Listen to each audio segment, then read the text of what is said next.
Hello, today we're going to be going on a Cruiser RV Stryker STG3313. And we're going to be basically starting right up front here with our tongue jack. You're going to have two switches on your tongue jack. First one's going to be for the light, so if you had to hook up at night. And our other one's so that we're able to extend and retract. This is how we get on and off the tow vehicle, but this is also how we level the camper from front to back. I do like to recommend while you're still hooked to the tow vehicle, make sure you're level from side to side first. You might have to lay some blocks down on one side and then roll onto them. Best way to get that measurement is either stick a carpenter's level right inside the doorway, or they have little levels that you can stick on the front and on the side of your coach. But you want to make sure you're good and level from side to side. Once you have unhooked from the tow vehicle and the tow vehicle is out of the way, then you would level front to back with this guy, and then you would lower your stabilizer jacks. Those guys are motorized, but they are basically located on each corner of the camper. And we'll show you that as we go around the coach. I'll show you where those guys are operational at. Next, we're going to have our propane tank area. It's two 30-pound tanks. These guys have both been filled, minus what was used to test the propane system with. Then you're going to have this guy right here. This is basically your regulator. Oh, I believe this guy should be reading red right now because we have the tanks off. We'll go to turn this guy on. Flip around, and then we're going to get green, showing us that we have propane flow. As you see, I just flipped this guy on the top. Basically, what that guy is telling us is what tank we are using. So when this tank is empty, you would just flip this guy over, turn it off, turn the next one on. You can turn these guys both on, and once the one tank is empty, it will start pulling from the other tank.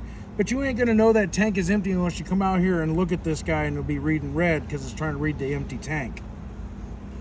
Back behind there is where our battery is located. Just 24 series deep cycle marine RV style battery. And then back behind there is this big old box. As it's labeled, it says the vault. But this is going to be one of two battery disconnects. So here on the other side here, we're going to have our little guy here to where we would disconnect basically the camper from the battery. You do have a second disconnect that is going to be for the solar panels. I'm going to show you that once we get around to the other side of the coach though. We do have these cap lights on the front of the coach as well. I'll show you how to turn these guys on and off once we have stepped inside. We are going to have our bedroom slide here. This is what they consider to be a Swintech style slide. One thing to note with these guys is these should never be lubricated. They recommend when these guys start looking dirty or kind of getting debris inside, clean them with simple soap and water. Underneath our slide is actually where our generator is going to be located. There is a magnet here. Basically, when the slide room is closed, you can actually open this all the way up. But inside here, you'd have these two guys here that you can remove. And then you can access this area here where you're able to check your oil level. But you're even able to start and shut off the generator from here. There is also options inside to where you can start and stop it. But basically, you would just press this guy here, and it would start priming. Once it's been primed, that sound would go silent. Then you would hit the start button to start it. Right now, we are plugged in, so we don't want to necessarily go ahead and start it because there is no need for that.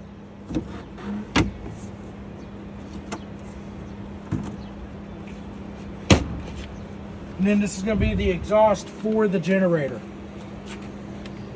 Then also, while we're underneath here, you're going to have your fresh water fill to fill the fresh water tank.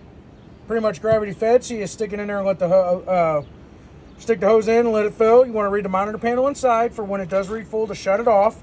Overfilling the tank, waiting for water to shoot out of here, can over time cause damage to both the outside and the inside where this is connected.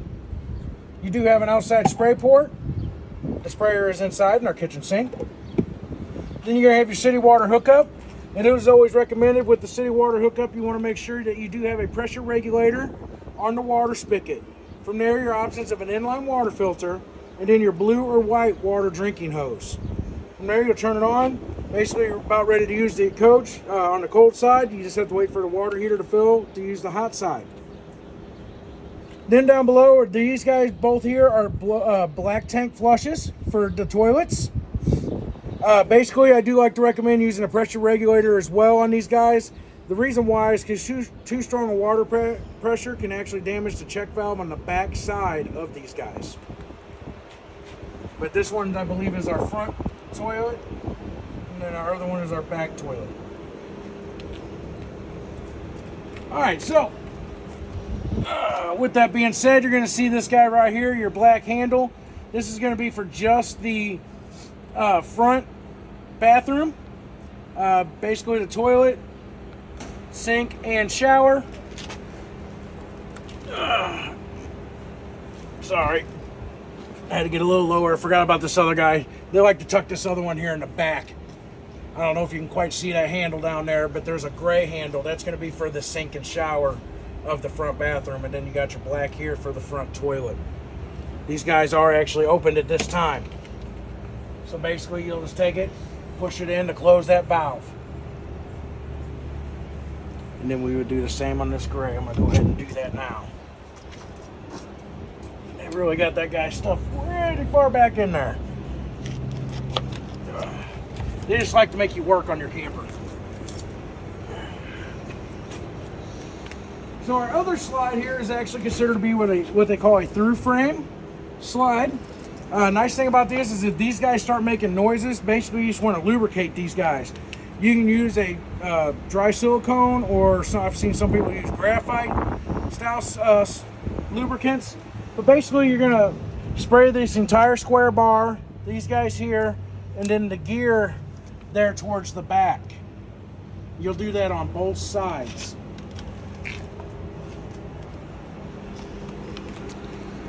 Have to create a head saver there. He's making sure I didn't bonk my head.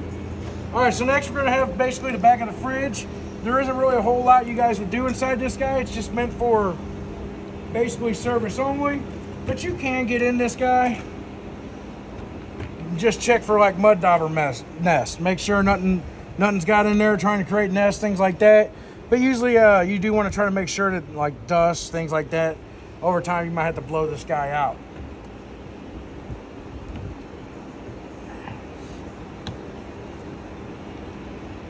You see those guys are so fun to put back in. All right. I'll get that guy later. All right, so next we're gonna have the tires. You got a nose sticker right here. It does tell you that you do want to check your lug nuts. This sticker is really aggressive. They recommend that you do it at 10, 25, 50 miles. You want to check the lug nuts. We've already retorqued these guys to 110 foot-pounds. It is I like to recommend that you want to check it at 50, 100, and 200 miles. But it doesn't also hurt that anytime you guys leave the campground, most of the time, first place we're stopping is the gas station to refuel. While you're refueling, you're able to check the lug nuts, and you're knocking out two birds with one stone. Okay, then you also do want to make sure you always keep these guys topped off to their max PSI level. You got the nice Goodyear Endurance tires. And they actually tells you in pretty big letters right here, 80 PSI. So you ain't got to be trying to squint your eyes to look at these smaller letters. It tells you right there on the side. All right, so then right next is going to be our satellite and cable. So for if you had a satellite dish, hook up to this side. If you're using campground cable, you would hook up to this side. You do want to make sure you turn off that TV antenna booster inside for that cable signal to come through, and I'll show you that once we have stepped inside. The next we're going to have our 30 amp power cord. Those come with the coach. And then back here is going to be our second dumping area. You got your gray tank here. This guy is basically going to be for your kitchen and bathroom sink. And then, of course, the black is going to be just your toilet.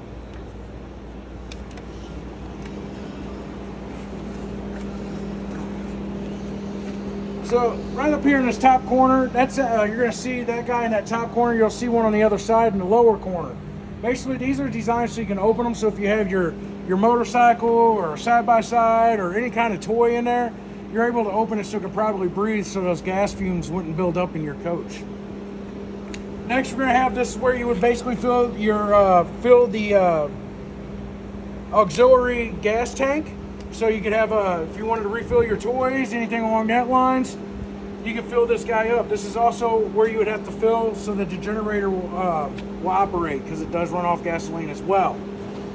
The stamp sticker underneath showed that this guy will hold, I believe, 30 gallons. This hole here, so that you're able to lower for the spare tire. And then we're going to have our little back area here. So as you see here at this time, I do already have got it partially opened up. But basically you're gonna have these guys right here. They would lay down just like so. When you're traveling, they can either go through here to lock them into place, or they can go through this top one to lock them into place as well. Basically, you lift both of these guys up. You're gonna put your piece through, make sure that it's locked in. And up here, there's a strap that you would release. Pretty much remove the strap.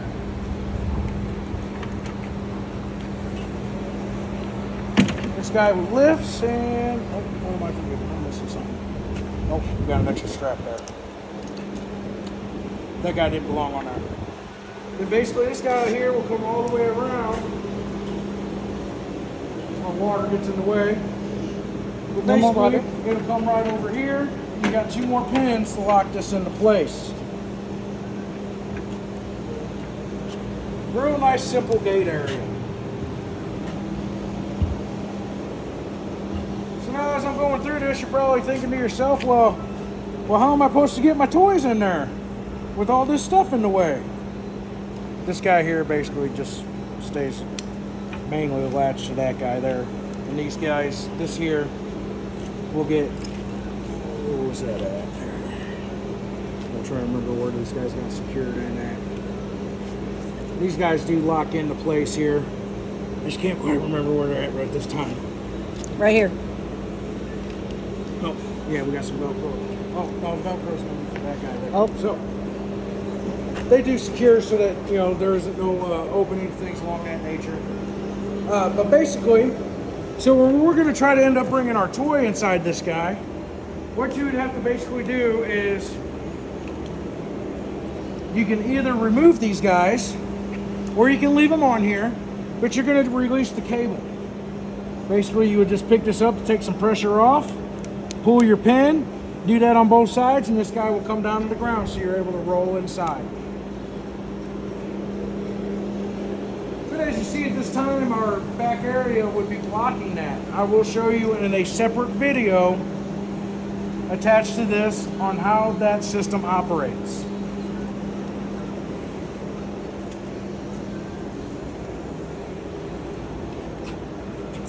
Actually, let's go ahead and backtrack just a little bit. We got these air conditioners running. Let's go ahead and bring these guys, go ahead and put these guys down, and we'll go ahead and fold this guy up. Finger smasher, do watch yourself.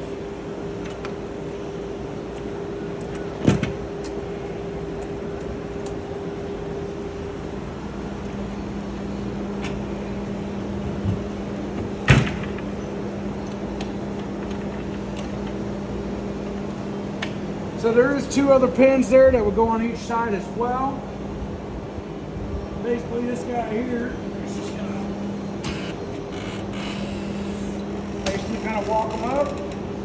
You have to kind of watch the edges once you get close to make sure your cables are not in the way or sticking out when you go to close. And then basically this guy will just turn, shuts, lock into place, and you'll put your locks in.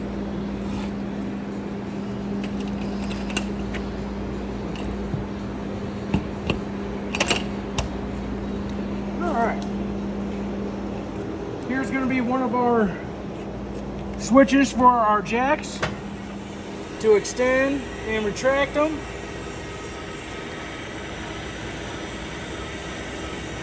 So generally it's going to be a one at a time. Once that one starts sensing the pressure, as you see the other one comes down.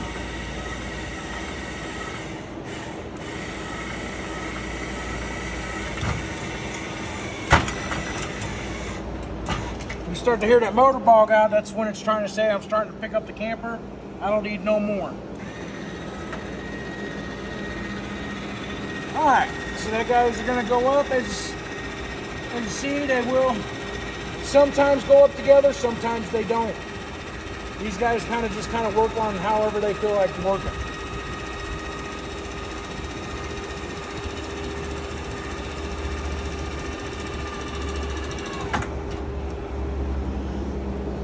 Here's that other guy that I was talking about for the venting.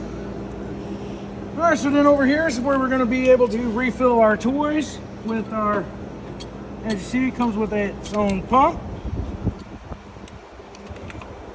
And the instructions are inside how to operate this. They got this newer digital pump.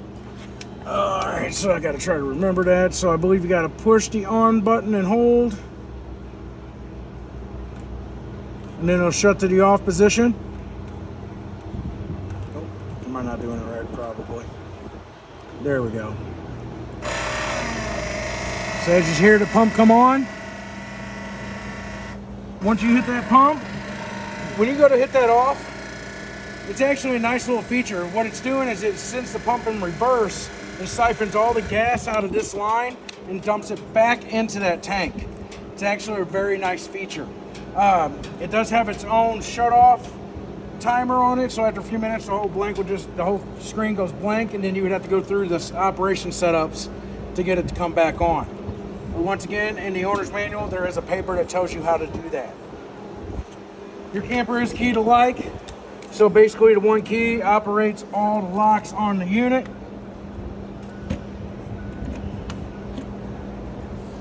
Same with our back door. Basically our back door is just bringing us inside here, which we'll see that once we've stepped inside. Our steps are going to be the same as the front. It even tells you pull here to open. So boom and boom. Real nice and easy. These guys here are going to be your latches for the door. We do have the awning lights on right now. I'll show you guys that here in just a little bit. Next, we're going to have our water heater area. So basically, this guy here is what you call our anno rod. As you see, it's doing its job. It's attracting the impurities in the water. Basically, this car starts out the size of a dime, and that little guy in the center there works itself down to the size of a coat hanger. But basically, you want to monitor this every time when you're done camping. Basically, you would open this guy here to relieve the pressure, and then take this out. This is a 1 1/16 socket, and it goes right here inside this guy. But this is also how we drain the water heater.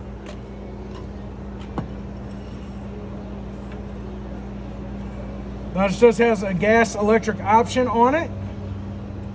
Try to get that guy fed. Our electric switch is going to be located down here at the bottom. Do make sure there is water in it before you go to turn that on. If not, you will basically blow the element that's behind this box. I see it quite frequently.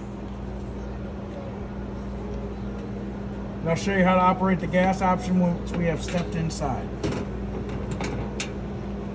Next, we're going to have the furnace. We don't want to try to block this area here for the intake and outtake of the furnace area. We do like to recommend mud dauber screens to help keep the wasps and mud daubers out of there from creating nests, because that can create issues. The shop rates are not cheap. So as you see, we also have an outside outlet. You will actually see this sticker on certain outlets throughout your coach. Okay, what this is actually set up is that this camper is prepped for an aftermarket inverter to go in, and then these outlets would actually run off of that inverter. It's a nice little feature. So if you're out boondock camping but wanted some 110 with that inverter, you're able to get it. And then you have the solar panels to help charge those batteries, so it's kind of nice. Next, we're going to have the outside entertainment / kitchen area. This guy here is just a simple interlock snap in. And then you can actually adjust it and things along that. It's pretty neat. And then you got your hot and cold water. This pan here just comes easily out so you can dump it. You do always want to make sure these guys are locked in. As you see, I've only got one side locked in at this time, but this just keeps this so it wouldn't potentially go back in while you're trying to grill. If you got your griddle up here, this is going to be your grease catch, and then here's how you would light this guy. You just turn, you'll hit that click.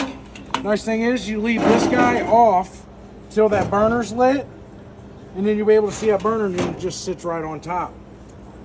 Our hose for that guy is located right here, and he plugs in right there. Nice and easy, as you see. Alright. I was ready to talk about something else down there, so I didn't have to get up and down, but we're in this area right now, so let's try to stay focused. My ADHD likes to kick in sometimes. So the next we're going to have the TV. The remote is located inside.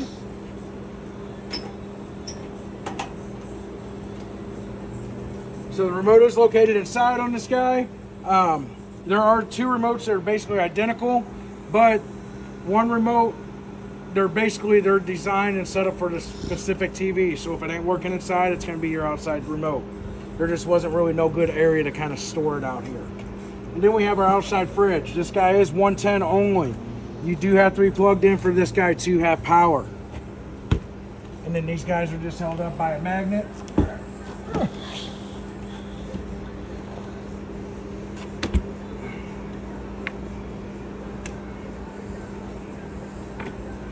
Then you would have your deadbolt lock here.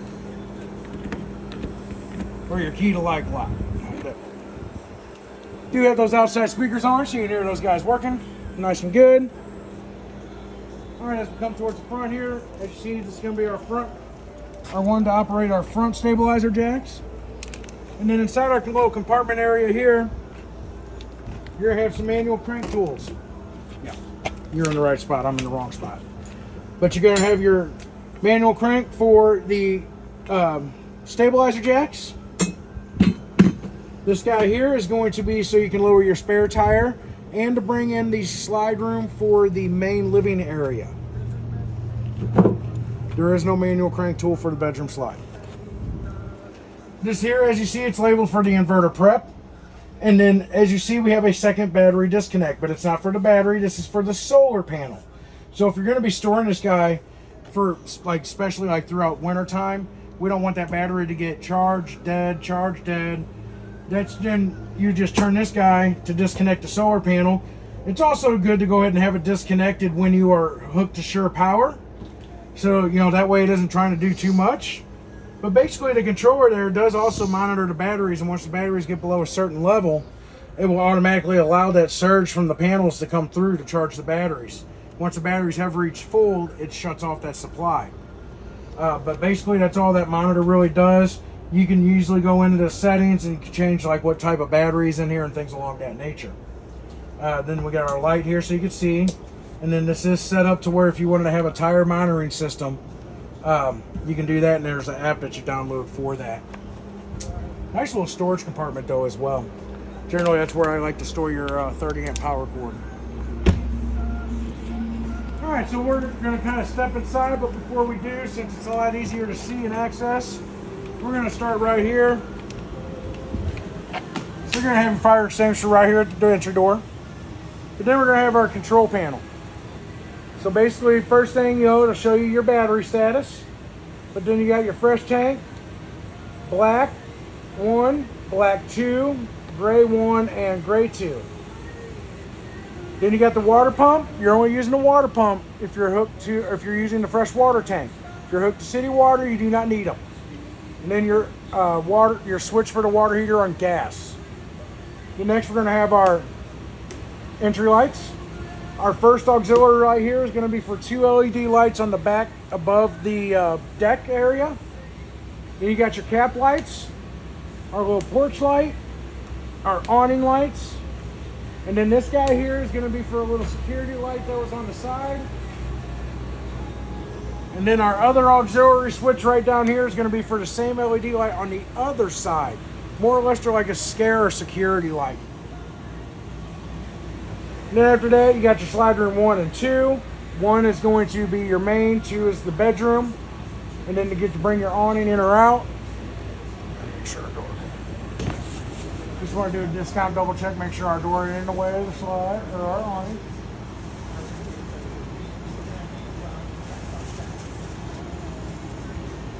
We're going to be real close to being able to open it all the way, but I don't know if we're going to quite get there. We're going to be super close. Super close. Ooh, look at that. We got nice and lucky. We definitely don't want to hit that camper. Alright, so basically right over here, it tells you to pull down to adjust the pitch, so you can just pull this down, and it'll help create a pitch on the awning.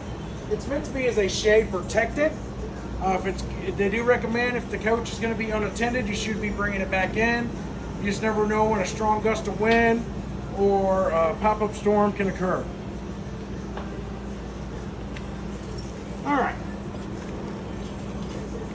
And as we step inside, this guy here is kind of just gives you your power control system. Basically, it's going to be for.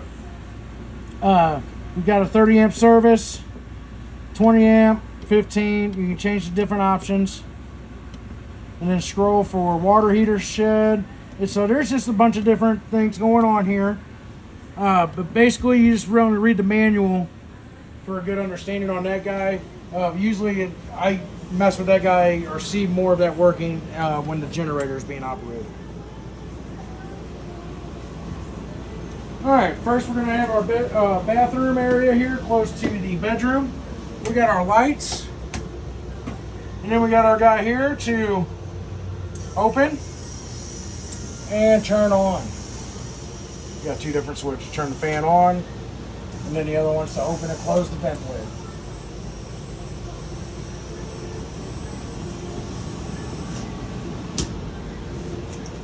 So then we're going to have the toilet. So with the toilet, you always do want to try to have a little bit of water in the toilet if possible. Keeps that seal from getting dry rotted or brittle. You would just slightly press on this pedestal to add water so you can do your business. All the way, press all the way down, it's going to flush. Nice little note is you can take some non-stick cook spray, spray the bowl of the toilet. It helps everything slide down easier, makes it easier cleaning for the cleaner. Then we got a 110 outlet, as you see is GFCI protected. Then we got our sink,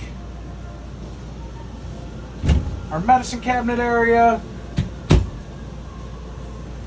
You do have storage under the sink as well, and then we have our shower, which the guy is way up there. All right, so then we're going to leisure our way into the other room here for the bedroom. We're going to have a light switch over there, of course, but then you're going to have a massive closet area there. I do hope you are at least 7'2", so you can reach everything in the back side of that area. If not, I will recommend a step stool. Short friend like me, you can push up in there. There you go. Make it feel like a clown car. Then we got more outlets here, USB hookups for charging. Then you actually got a docking station where you can actually kind of be able to, I don't know if it'll do it with my phone or not, but we'll give it a shot. It probably won't because of the stuff I got on the back of it. But I know I sat my headphones on there and it actually charged my headphone case, which I thought was actually pretty neat. That is cool. But then you do got storage down below here as well. So for our bed, whenever you go to bring this slide room in, you do have to flip the mattress like so. And there is a fire exit window on the back side of this as well. So if you couldn't make your way to the door, you have a way to escape. Each side does come with its own individual reader lights, and then you got the storage up above. This guy is secured down as well. Basically, you can unsnap to shut the bathroom door when you're trying to watch other people use the bathroom. And then we have our other door here to come back out. Ta-da! Freedom. All right. Had to wet the whistle a little bit there. All right. So next we're going to have our recliner area. The recliners on each side for the cup holders have little USB hookups on the front of them so you can be able to charge your phones. And then you have little lights that light up the cup holder. Does this one have little lights? No. Okay, just a cup holder. Some of them usually have lights underneath. Your center one does have a center open area here. Once again, we got a lift. Oh, that guy closed it off, but you got another USB charging area, another more cup holder area. But this guy also is able to recline as well. So you're going to have handles on each side here. Kind of try to keep them a little hidden there. But you actually have one for the middle as well. So there's three of you guys. You're able to all recline back and just chill. Another GFCI outlet here, and then down below is going to be our carbon monoxide and LP detector. Basically, it's recommended you want to test this guy every 9 to 14 days. Okay? And all you gotta do is just simply push this button to perform that test.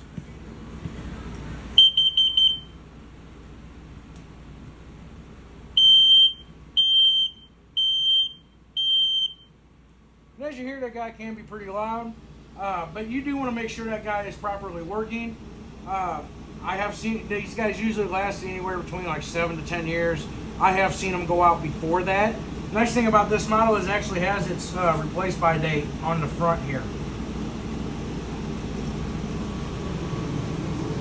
Alright, next we're going to have our fridge. So basically with the fridge, you got your button here to turn it on and turn it off. And in auto, it is always looking for 110. Okay? If we were to unplug, if you lost power, it'll automatically switch over to propane. It's automatically going to come on as long as the tanks are on, but if it doesn't light on propane, that's when this check light would come on. Basically, it tells you it didn't light on propane.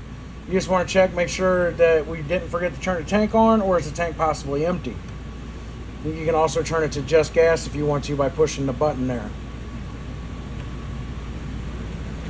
It does have startup instructions right here as well for you guys. Then inside here, extra parts. But basically this guy here, this little piece here, you're able to adjust this up or down to make it colder in here if you wanted to. Or if it's too cold and it's freezing stuff, you slide it down to make it warmer. There's a little sticker here on the side that shows you that as well.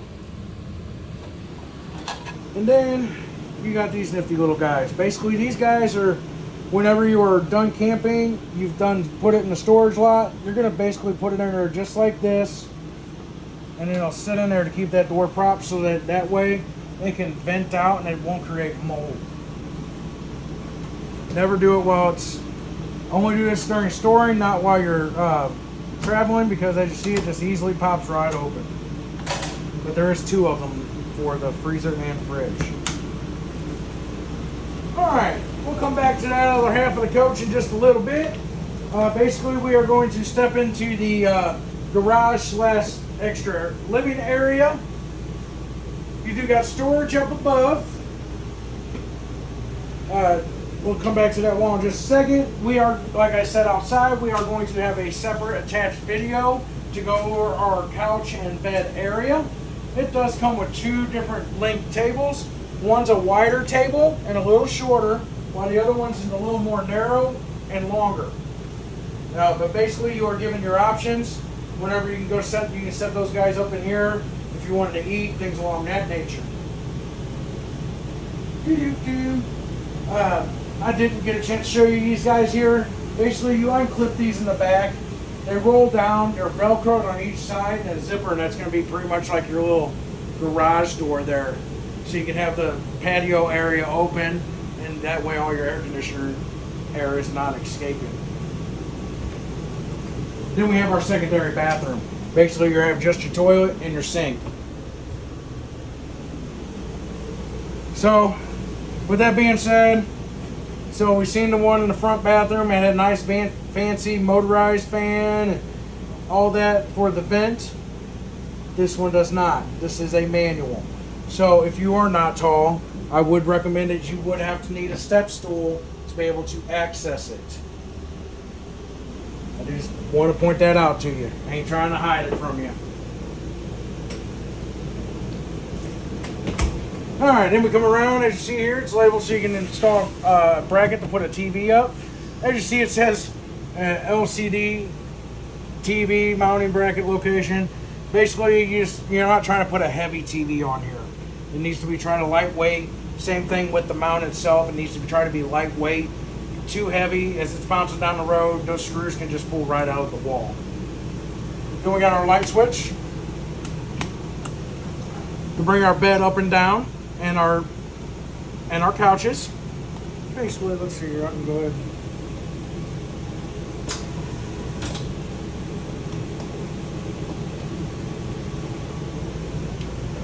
Must have something in the way that preventing me from letting it go up. Then we have our light switch for the little ambiance lights above that area. Once again, another one of those outlets with that sticker, and then where you would hook up for your TV. And then this guy here is going to control just the rear air conditioner. Then down below here's where our fuse panel box is located. Basically anything that has to have sure power to operate and run is going to be on the breakers. And then anything that runs off the battery is going to be on your fuses. And once again, everything is nice and labeled for you, which one is which. Alright, then we'll come around. Up top is going to be where our radio / DVD and CD player is located. It's a pretty nice little newer thing here. We're still trying to learn these guys ourselves. But basically, so we have the outside speakers on. So to be able to turn those off, you have to go into the set menu. Let's see, where was that at? Oh, I'm not pushing the right button. No.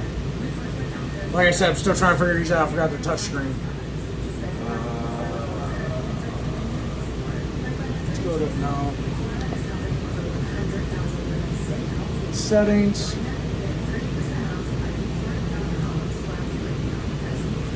Audio.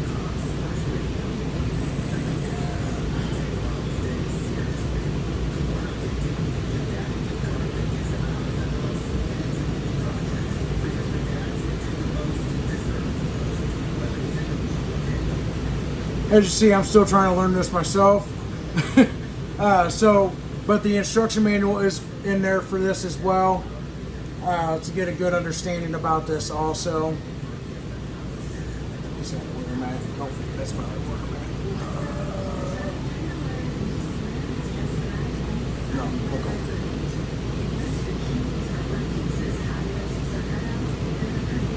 All right.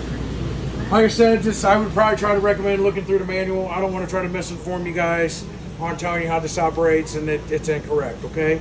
I do recommend just trying to read the manual. I did read on the manual, it's been a couple of months, and this has been the only unit that I've worked on that has had that model stereo.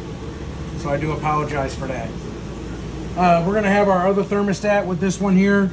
This would also control your furnace. We're gonna basically go start at the beginning.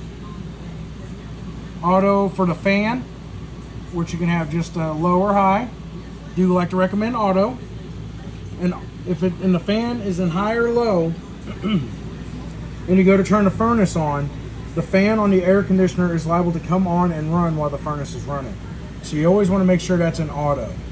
And then you would have the little snowflake for the air conditioner, and it shows you little squiggly lines for the furnace.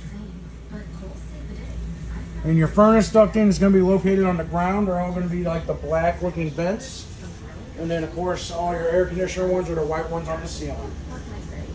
I went too fast for the system. I'm good at doing that. And then you're able to adjust the temperature with these guys as well. Do like to recommend that try not to jam the buttons. That is pretty touch sensitive. Just as a note.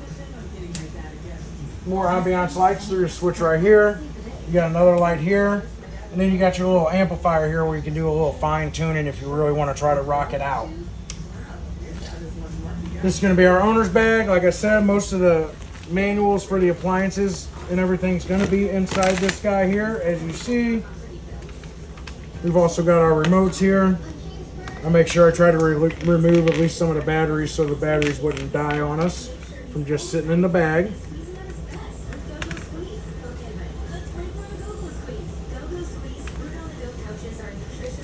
But this guy here is going to be for the radio. And then one of these is going to be for your outside TV and then the inside TV. This key here is for the bathroom door in case it gets locked for some reason. And then we got a lot of our other stuff.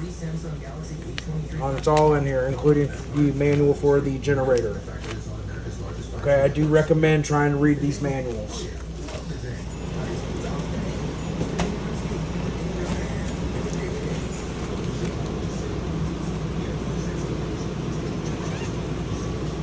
Alright, these I will actually put in the drawer right here. So they'll be located right in this drawer for you guys. So then next, you got storage up all above there as well. Then these guys here is actually going to be for You do not have an oven in this guy, but you actually have what they consider to be an air fryer oven. Real nice. I actually really enjoyed testing this guy out. It's pretty cool. But basically you got your drip pan or your baking pan, and then you got your basket for those guys. Basically to sit right inside there as well. So this guy here, it's labeled as a top burner spark. But you got your lights. When you flip it downward, it's a light for the oven or air fryer. See, I still get confused by that. And basically with this guy though, you would just turn it to what your desired set temp is. Now the air fryer is 110, so it does not operate on propane. Just your top stove is. Just the stove part would be your propane side. You can already hear that fan operating. Then we're going to have the microwave up here. Basically self-explanatory. Do like to say set the time. You guys go out, come back, see the time ain't set on that guy. You can tell that there was a power failure at the campsite. We were looking to see if that was from the campsite itself or from the electric company. Alright, backtrack just a smidgen here. This guy does pop out. And if you will look right up there towards the top, that's that TV antenna booster I was telling you about.